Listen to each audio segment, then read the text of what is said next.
Camille ajuste sa robe noire dans le miroir de l'entrée, tentant de masquer les cernes qui trahissent ses nuits blanches. 3 heures de sommeil, encore. Le reflet lui renvoie l'image d'une jeune femme de 23 ans aux traits tirés.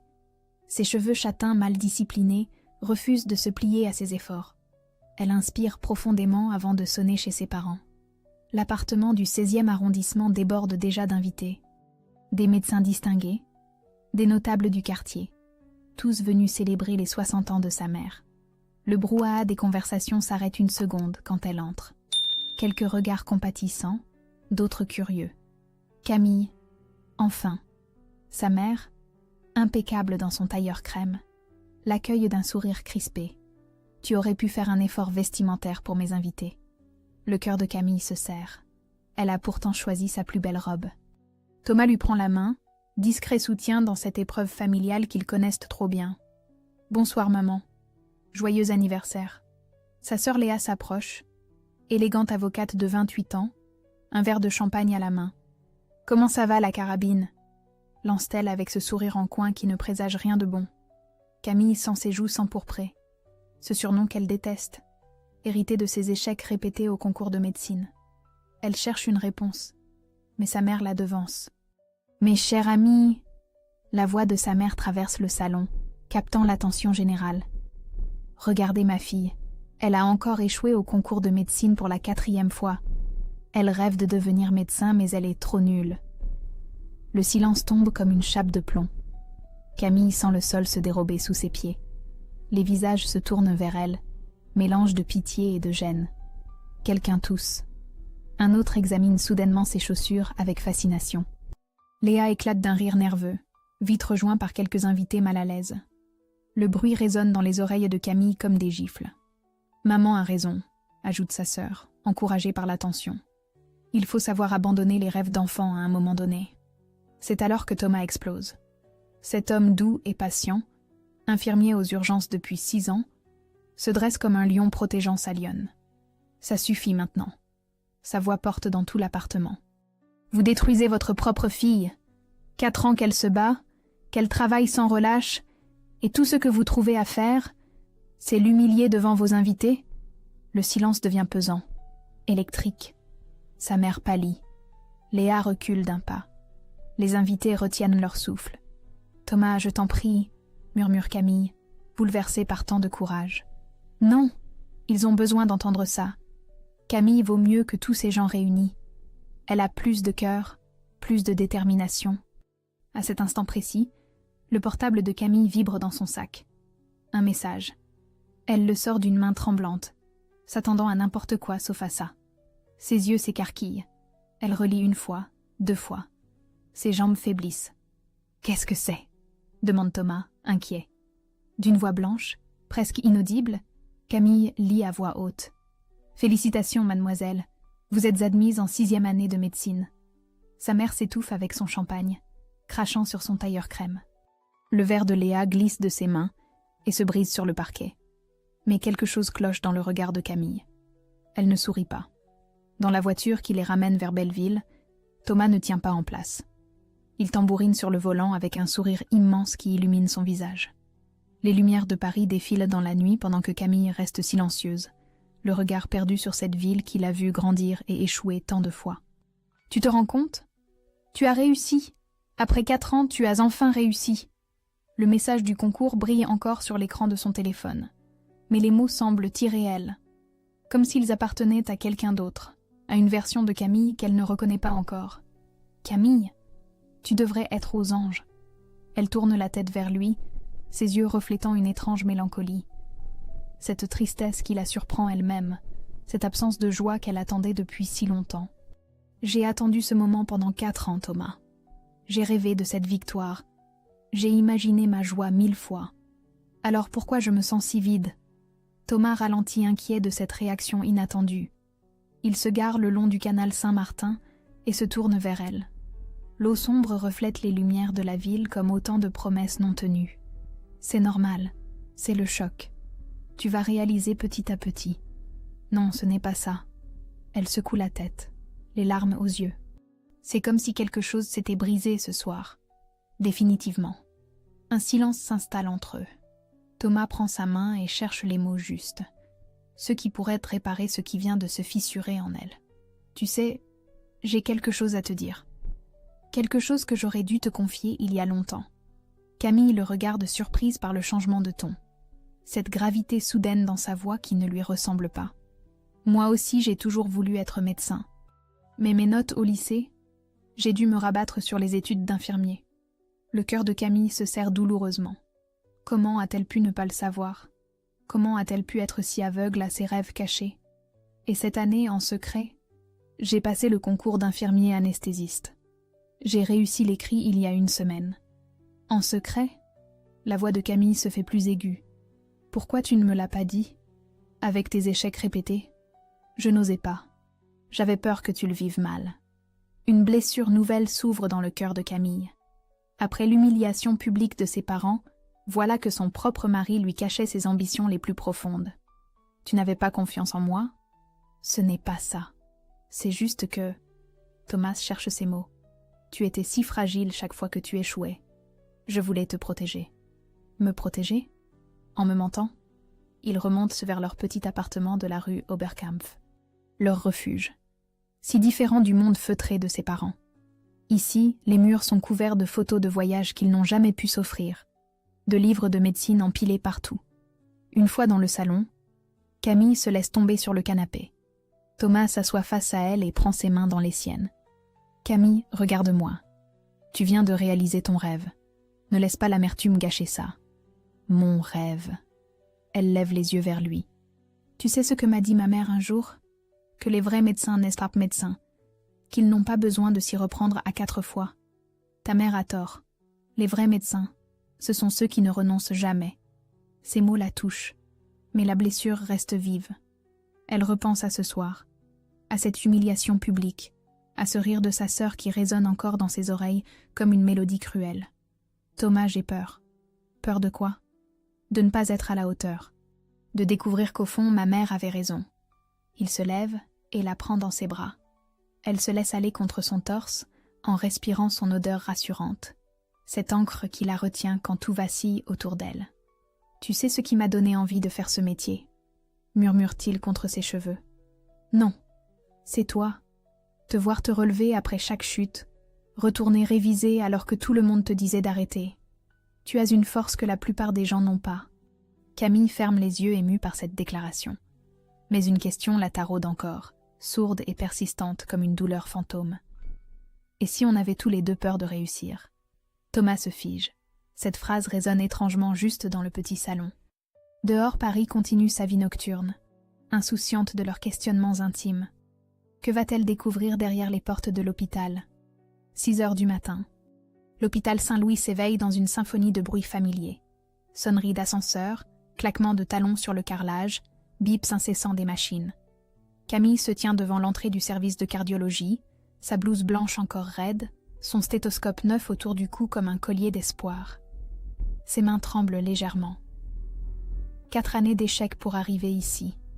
Enfin en 6e année. Externe dans le service le plus réputé de Paris. Elle inspire profondément l'odeur de désinfectant qui flotte dans les couloirs, mélange d'antiseptique et d'humanité souffrante. Vous êtes la nouvelle externe? Une femme d'une 50aine d'années s'approche, cheveux gris tirés en chignon strict, regard perçant mais bienveillant.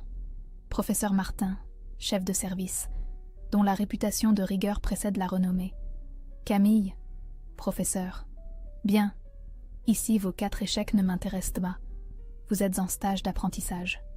Observez, écoutez, apprenez. La théorie vous connaissez. Maintenant découvrez la réalité. Camille hoche la tête impressionnée par cette femme qui dégage une autorité naturelle malgré sa fatigue visible. Des cernes marquent ses yeux, témoins de nuits passées au chevet de patients. Sarah va vous prendre sous son aile. C'est votre aînée d'1 an, déjà interne. Une jeune femme blonde aux yeux verts s'avance avec un sourire en coin. Belle mais fatiguée, elle porte les stigmates de cette vie hospitalière dévorante. Salut la bleue, prête pour le grand bain? Elle parcourt les couloirs pendant que Sarah lui explique les codes, les habitudes, les petits arrangements qui font tourner le service. Tu verras, la médecine transforme. Pas toujours en bien.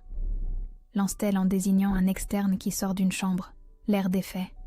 Elle s'arrête devant la chambre 12. À travers la vitre, Camille aperçoit un homme âgé, seul, qui fixe le plafond. Monsieur Bernard, 67 ans, ouvrier en fin de vie, cancer généralisé. Tu vas l'accompagner dans ses examens aujourd'hui avec le docteur Rousseau. Le cœur de Camille se serre. Son premier patient en tant qu'externe. Elle pousse la porte et s'approche du lit avec Sarah. Bonjour monsieur Bernard, je suis Camille, externe en cardiologie. Je vais vous accompagner aujourd'hui. L'homme tourne la tête vers elle, ses yeux fatigués la jaugeant avec bienveillance. Vous apprenez le métier, mademoiselle? Exactement. J'espère que ma présence ne vous dérange pas. Au contraire, jeune fille, vous me rappelez ma petite fille. Elle veut devenir vétérinaire. Un sourire sincère naît sur les lèvres de Camille. Aucun mensonge, aucune prétention. Juste l'honnêteté d'une étudiante en apprentissage. L'après-midi file entre observation, prise de constante et accompagnement d'examen. Camille découvre la réalité du quotidien hospitalier. Moins de glamour, plus de fatigue qu'elle ne l'imaginait, mais aussi une humanité touchante. « Comment ça s'est passé ton premier jour ?» demande Thomas quand elle rentre dans leur petit appartement, épuisée mais apaisée. « Bien, vraiment bien. C'est différent de ce que j'attendais, mais en mieux. » Thomas rayonne. Ses yeux brillent d'une joie qu'elle ne lui a pas vue depuis longtemps. « J'ai réussi l'oral de mon concours. J'ai une mutation à Lyon, dans un service d'anesthésie réputé. C'est une chance incroyable. » Le sourire de Camille se fige. Lyon, à 500 km d'ici. Elle devrait se réjouir pour lui, mais une jalousie sourde lui tord l'estomac. C'est formidable, chérie. Thomas ne remarque rien, trop occupé à partager ses projets, ses espoirs. Camille l'écoute d'une oreille distraite, en repensant à monsieur Bernard, à sa gentillesse naturelle, à cette facilité qu'elle avait enfin trouvée à être elle-même. Cette nuit-là, elle reste éveillée longtemps. Thomas dort paisiblement à ses côtés avec un sourire flottant sur ses lèvres. Elle l'envie. Cette facilité qu'il a de savourer ses victoires, là où elle se noie dans ses questionnements. Son téléphone vibre. Un message de Léa. Papa a eu un malaise au cabinet. Rien de grave, mais maman demande si tu peux passer demain. Camille fixe l'écran dans l'obscurité. Son père, cardiologue respecté, qui a construit sa réputation sur la solidité de son cœur. L'ironie du sort la frappe comme une gifle. Elle ferme les yeux, mais le sommeil la fuit. Dans quelques heures, elle devra retourner à l'hôpital, retrouver ce monde qu'elle commence à apprivoiser, mais aussi affronter cette nouvelle concernant son père. Dehors, Paris s'endort doucement, indifférente au questionnement d'une jeune femme qui réalise que ses vrais défis ne font que commencer. Que cache vraiment l'état de son père? L'hôpital Cochin en fin de matinée. Camille parcourt les couloirs familiers où son père a bâti sa réputation. Chaque infirmière la salue avec déférence. Chaque interne la reconnaît. La fille du professeur Moreau, entend-elle chuchoter dans son dos. Elle pousse la porte de la chambre 314. Son père, habituellement si imposant dans ses costumes 3 pièces, paraît fragile dans cette blouse d'hôpital bleu pâle. Ses cheveux gris sont ébouriffés, ses mains expertes maintenant reliées à des perfusions. Papa, il ouvre les yeux et lui sourit avec cette tendresse qu'il réservait à ses moments de faiblesse. Ma petite Camille, alors comment se passe ta nouvelle vie d'externe? Bien, papa, j'apprends énormément, mais parlons plutôt de toi. Qu'est-ce qui s'est passé? Il soupire et évite son regard. Geste si inhabituel chez cet homme habitué à affronter tous les défis. Infarctus léger, stress, surmenage, l'ironie du cardiologue qui ne sait pas prendre soin de son propre cœur. Camille s'assoit au bord du lit et prend sa main. Première fois qu'elle voit son père vulnérable, humain. L'émotion la submerge. Papa, tu m'as toujours dit que le cœur était le muscle le plus solide du corps. Il l'est, mais il a ses limites. Il la regarde intensément. Comme nous tous, ma chérie. Un silence s'installe. Camille sent qu'il veut lui dire quelque chose d'important. Ta mère? Il hésite et cherche ses mots. Elle a toujours eu peur que tu échoues comme elle. Comment ça? Elle n'a jamais abandonné ses études d'infirmière par choix, Camille. Quand elle est tombée enceinte de Léa, dans les années 90, la pression sociale, nos familles, elles l'ont contrainte à tout arrêter. Nous l'avons contrainte. Cette révélation frappe Camille comme un coup de poing. Sa mère, Cette femme si dure, si exigeante, qui cachait en réalité une blessure profonde. Elle projette ses regrets sur toi, poursuit son père. Chaque fois que tu échouais, elle revivait son propre renoncement. Chaque fois que tu recommençais, elle avait peur de voir s'effondrer les rêves qu'elle n'avait jamais pu réaliser. Camille comprend enfin l'acharnement maternel, les critiques constantes, cette cruauté apparente. Tout s'éclaire d'un jour nouveau. Pourquoi elle ne me l'a jamais dit? L'orgueil, la honte, le temps qui passe et qui creuse les blessures au lieu de les guérir. Cette nuit-là, de retour à l'hôpital Saint-Louis pour accompagner Sarah dans ses rondes nocturnes, Camille se sent différente, plus consciente de la fragilité humaine, de ces fêlures invisibles que chacun porte en silence. Vers 3 heures du matin, elle assiste à son premier vrai drame. Monsieur Bernard, son patient du premier jour, fait une crise d'arythmie sévère. Sarah intervient rapidement, mais dans l'urgence, elle hésite sur le protocole à suivre. Camille, vite, appelez le docteur Rousseau et professeur Martin. Camille se précipite, mais dans sa panique, elle se trompe de numéro. Précieuse seconde perdue. Quand l'équipe médicale arrive enfin, Monsieur Bernard a basculé dans un état critique. Professeur Martin prend les choses en main et stabilise le patient in extremis. Mais Camille reste pétrifiée devant ce qui aurait pu arriver à cause de sa confusion. Camille dans mon bureau, demain matin. La nuit se termine dans l'angoisse. Sarah tente de la rassurer, mais Camille se sent responsable de cette erreur qui aurait pu coûter une vie. Le lendemain, dans le bureau spartiate du chef de service, professeur Martin s'assoit face à elle, son regard perçant mais sans colère. En tant qu'externe, vous allez commettre des erreurs. C'est inévitable et même nécessaire pour apprendre. Mais dans l'urgence, garder son sang-froid est vital. Un numéro de téléphone erroné peut coûter une vie. Camille baisse la tête, rongée par la culpabilité. Je suis désolée, professeur. Cela ne se reproduira plus. L'important, c'est que vous compreniez la responsabilité qui sera la vôtre demain. Même externe, chaque geste compte. Chaque seconde d'hésitation peut faire la différence. De retour dans la chambre de Monsieur Bernard, elle s'attend à des reproches. Mais le vieil homme lui sourit faiblement. « Ma petite, j'ai vu votre peur cette nuit. Votre vraie peur pour moi. C'est ça qui m'a donné envie de me battre. » « Comment ça ? » ?»« Parce que j'ai senti que vous teniez à moi, pas seulement à votre note de stage. C'est la différence entre un bon et un mauvais médecin. L'empathie sincère. » Ces mots résonnent longtemps dans l'esprit de Camille. En rentrant chez elle, Paris s'éveille lentement. Elle repense à son père, à sa mère, à cette cascade de révélations qui bouleverse sa compréhension du monde. Thomas dort encore serein. Sur sa table de nuit, une lettre officielle dépasse de son agenda. Une lettre qui va tout changer ? Thomas entre dans leur petit appartement de Belleville comme un conquérant. Ses yeux brillent d'une joie qu'elle ne lui a pas vue depuis des mois. Il brandit une enveloppe officielle comme un trophée. « Camille, j'ai des nouvelles extraordinaires !» Elle lève la tête de ses cours d'anatomie, fatiguée par sa première semaine d'externat. Les cernes sous ses yeux trahissent ces nuits courtes partagées entre révision et questionnement. « Lyon m'accepte. Poste d'infirmier anesthésiste dans le meilleur service de la région. C'est l'opportunité de ma vie. » Le sourire de Camille se fige. Lyon. 500 kilomètres. Elle devrait bondir de joie, le féliciter, partager son bonheur. Au lieu de ça, une sensation de vide l'envahit. C'est formidable, Thomas. Il ne remarque pas l'hésitation dans sa voix, trop emporté par son euphorie. Il s'assoit à côté d'elle et lui prend les mains. « Tu te rends compte ?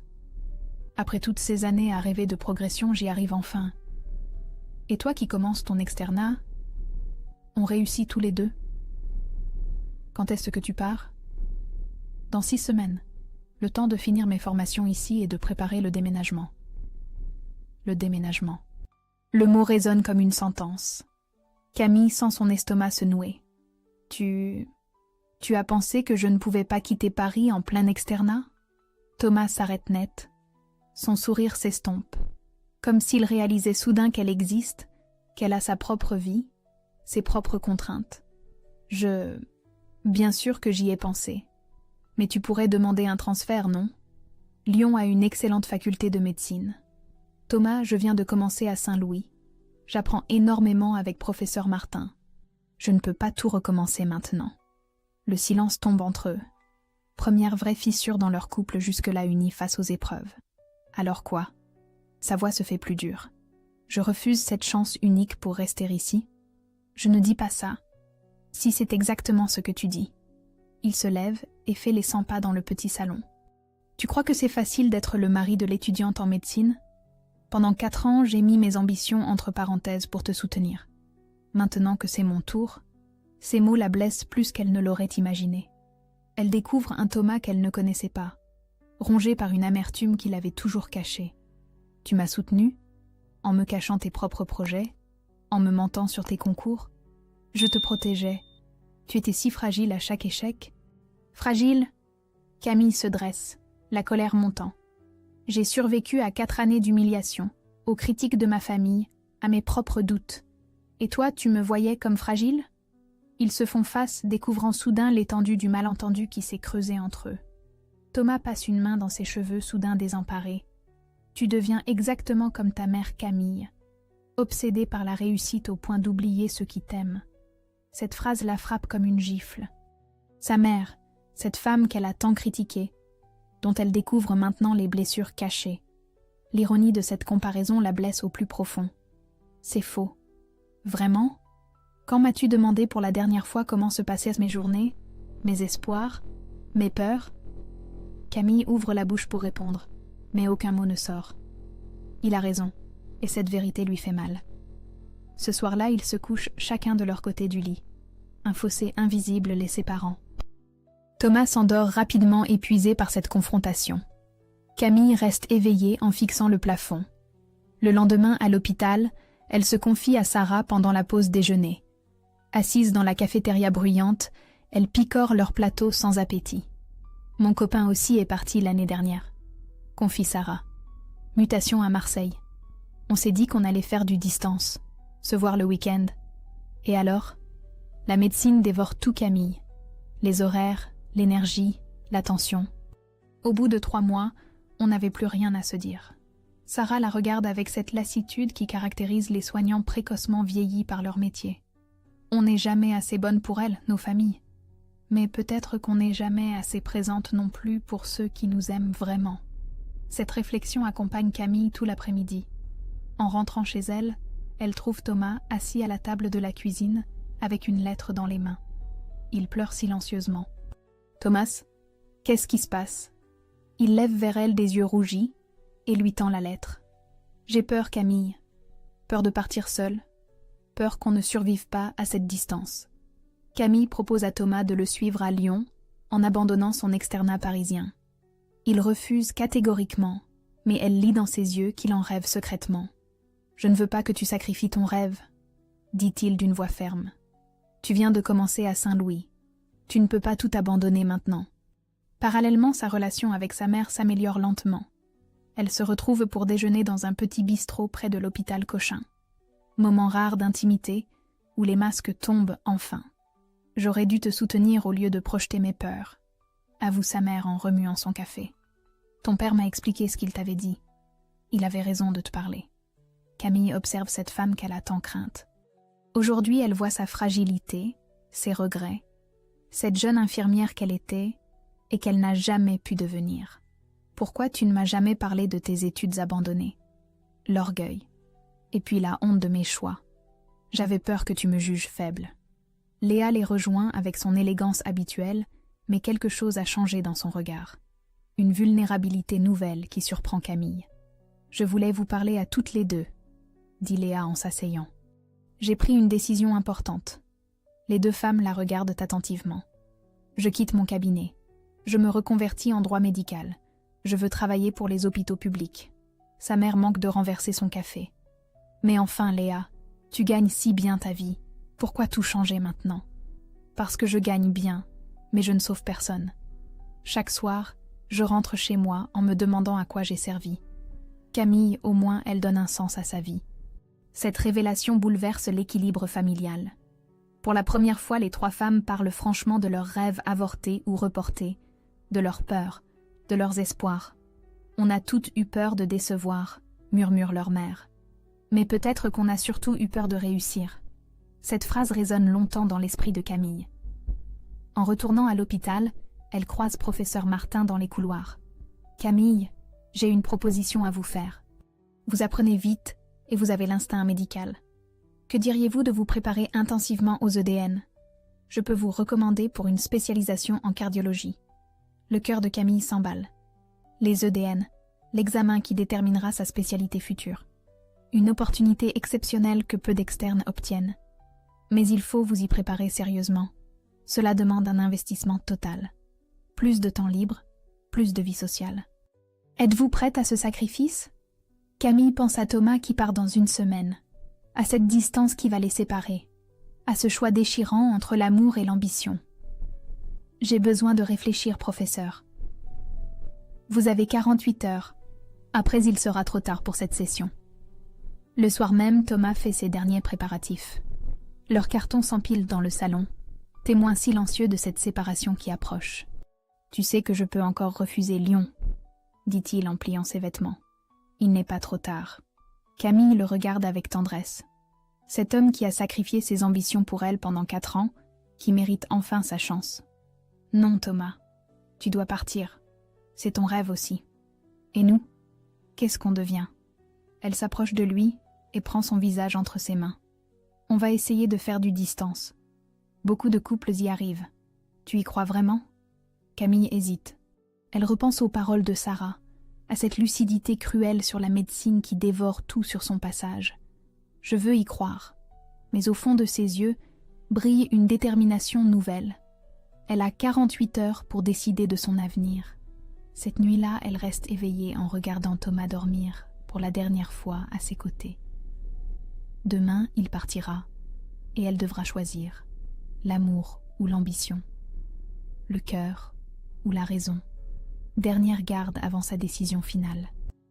Camille accompagne Sarah dans les couloirs silencieux de l'hôpital Saint-Louis. 3 heures du matin. Cette heure où la vie et la mort se côtoient dans l'intimité des chambres obscures. « Tu as réfléchi à la proposition de professeur Martin ?» demande Sarah en vérifiant les constantes d'un patient endormi. Je n'arrête pas d'y penser.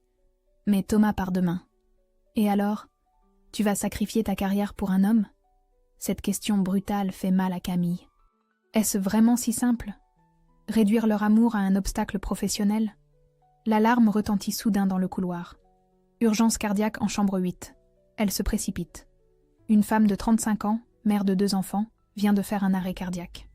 Professeur Martin arrive en courant avec l'équipe de réanimation. Camille observe chaque geste, chaque décision, cette chorégraphie précise qui peut sauver une vie. Sarah, massage cardiaque. Camille, surveillez les constantes et appelez la famille. Pendant 6 heures, elles se battent pour cette femme.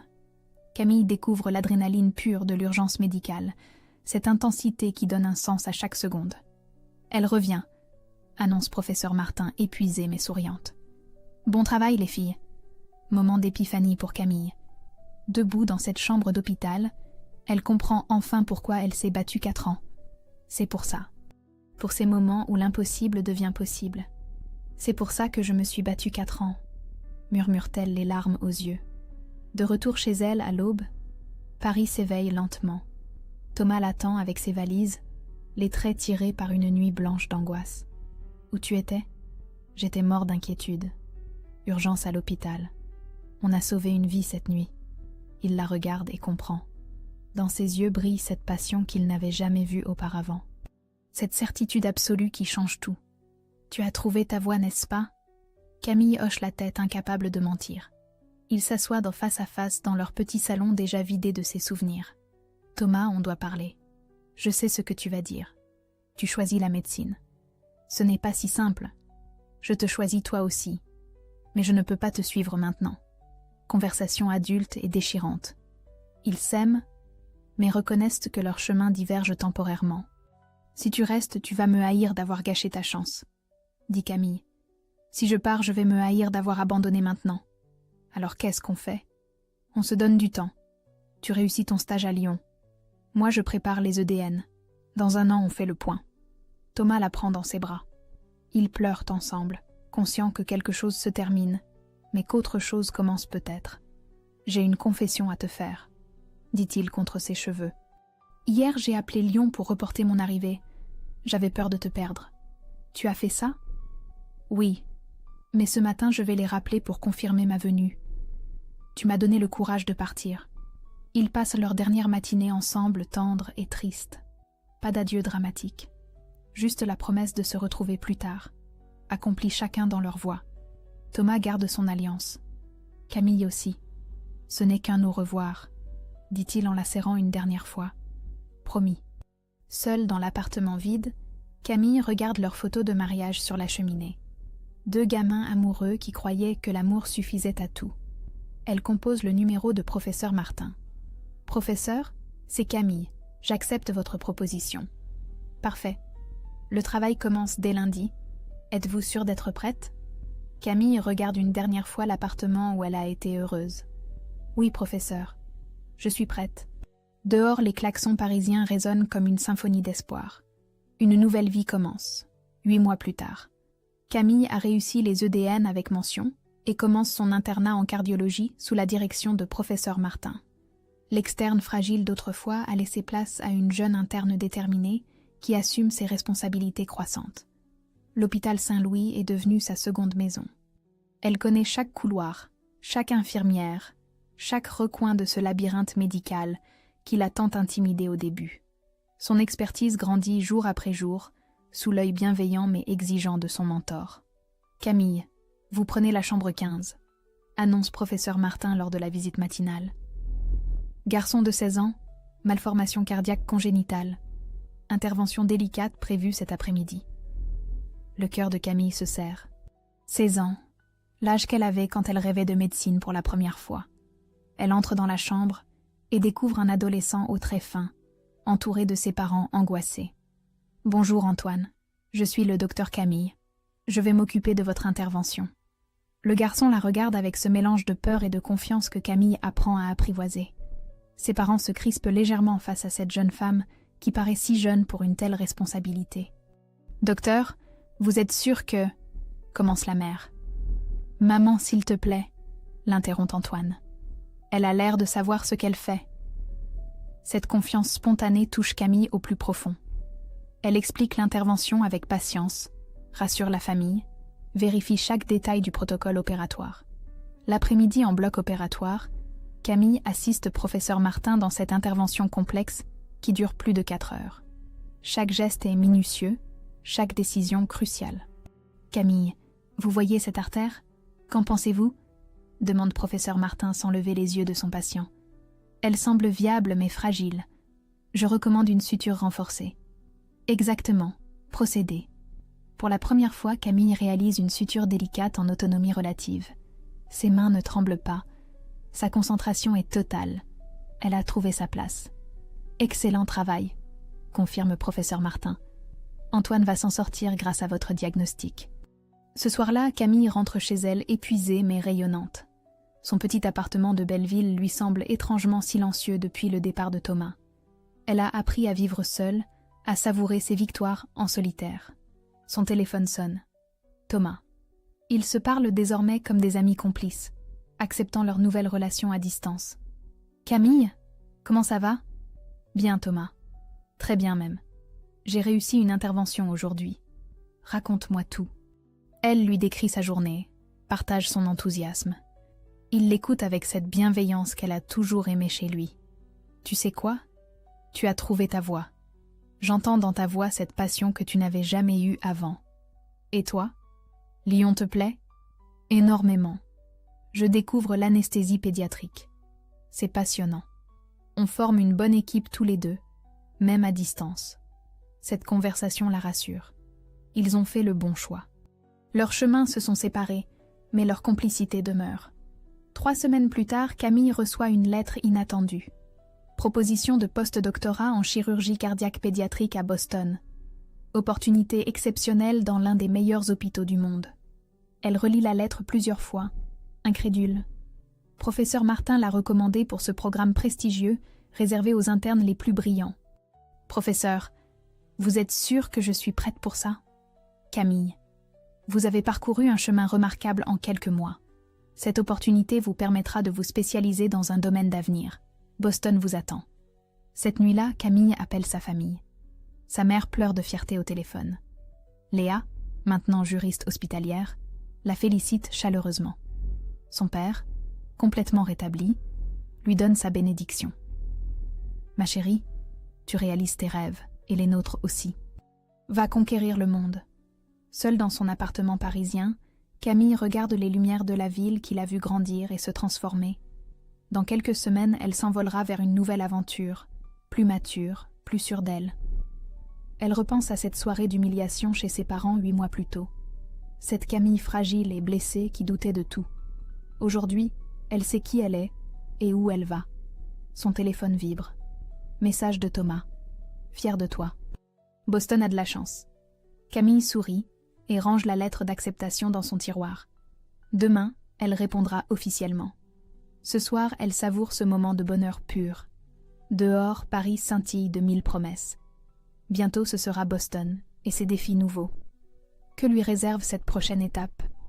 2 ans plus tard, l'amphithéâtre de l'Université Paris-Descartes déborde de monde en cette fin d'après-midi de juin.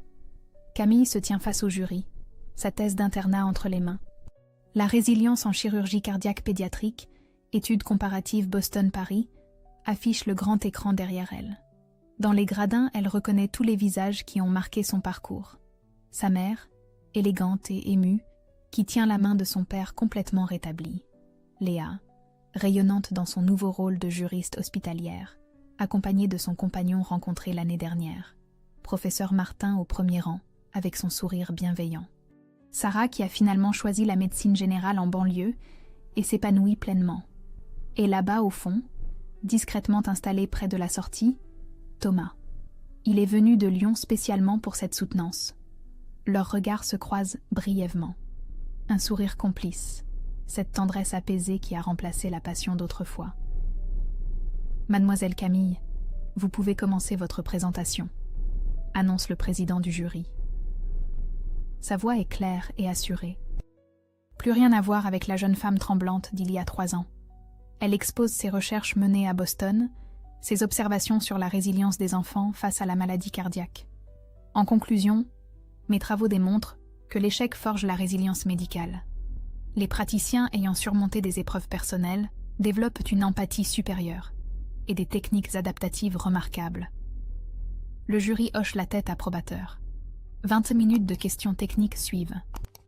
Camille répond avec précision, cite ses références, défend ses hypothèses. Elle maîtrise parfaitement son sujet. Félicitations, docteur Camille. Thèse acceptée avec les félicitations du jury. L'amphithéâtre explose en applaudissements. Sa mère se lève la première, suivie par toute l'assemblée. Camille sent les larmes monter mais les retient. Ce n'est pas un moment de faiblesse, mais de triomphe tranquille. Les embrassades se succèdent après la cérémonie. Sa mère la serre longuement contre elle. « Pardon, ma chérie. Pardon de ne pas avoir cru en toi. Tu avais raison de ne jamais abandonner. »« Maman, c'est ce doute qui m'a rendue plus forte. Merci de m'avoir poussée à me dépasser. » Léa la rejoint avec son enthousiasme habituel. « Ma petite sœur, docteur en cardiologie, tu sais que mes collègues n'en reviennent pas? La fille qui échouait 4 fois devenue major de sa promotion? Les échecs forgent le caractère, » répond Camille en souriant. « Tu me l'as assez répété. » Son père s'approche ému aux larmes. Cet homme de science qui a retrouvé sa fille et découvert sa force. Tu vas me manquer à Boston, ma chérie. Mais vas-y, et montre-leur de quoi nous sommes capables, nous les Français. Professeur Martin l'attend près du buffet avec sa fierté discrète. Camille, vous avez dépassé toutes mes espérances. Boston vous transformera encore. Dans quelques années, vous reviendrez nous enseigner vos découvertes. Merci, professeur. Sans votre confiance, jamais je n'y serais arrivé. Si, vous auriez trouvé un autre chemin. Les vrais médecins finissent toujours par émerger. Thomas s'approche quand la foule se disperse. Il se retrouve seul dans un coin de l'amphithéâtre maintenant silencieux. « Félicitations, docteur », dit-il avec ce sourire qu'elle a tant aimé. « Merci d'être venu, Thomas. Ça me touche énormément. Tu sais, Lyon m'a appris quelque chose d'important. On peut s'aimer différemment. Sans passion dévorante, mais avec respect et tendresse. » Camille hoche la tête émue. Ils ont tous les deux mûri, évolué, trouvé leur équilibre. « Tu as quelqu'un dans ta vie ?» demande-t-elle doucement. « Oui, Marie, anesthésiste comme moi. Et toi? Personne de sérieux. Boston m'accapare complètement. Mais ça me va. Ils se sourient avec cette complicité apaisée des anciens amoureux devenus amis. Certaines histoires se terminent ainsi, sans amertume, juste avec gratitude. 6 mois plus tard, Camille s'envole pour Boston. L'hôpital de Harvard l'accueille comme chef de clinique junior en chirurgie cardiaque pédiatrique. Responsabilité immense pour ses 27 ans. Un matin d'octobre, elle reçoit la visite d'une jeune étudiante française en stage. Margot, 22 ans, qui a échoué 3 fois au concours de médecine avant de réussir. « Docteur, je peux vous poser une question personnelle ?»« Bien sûr, Margot. Comment vous avez fait pour tenir après tant d'échecs ? Parfois j'ai l'impression d'être un imposteur ici. » Camille regarde cette jeune femme qui lui ressemble tant. Ces mêmes doutes, cette même fragilité masquée par une détermination farouche. L'échec forge, mais ne définit pas Margot. Chaque chute vous apprend quelque chose sur vous-même. Continuez à vous battre. Vos patients auront besoin de cette force que vous construisez jour après jour. Le soir venu, Camille contemple la skyline de Boston depuis son appartement. Cette ville qu'il a adoptée, et où elle écrit sa nouvelle histoire. Dans quelques années, elle rentrera en France transmettre son expertise. Le cercle se fermera. Son téléphone vibre. Message de Thomas. Vu ton interview dans Le Figaro. Fier de toi comme toujours. Camille sourit et range son téléphone. Dehors, l'Amérique scintille de 1000 possibilités. Demain l'attend une intervention délicate sur un nouveau-né. Sa vocation accomplie enfin. Elle a appris que certains rêves valent tous les sacrifices.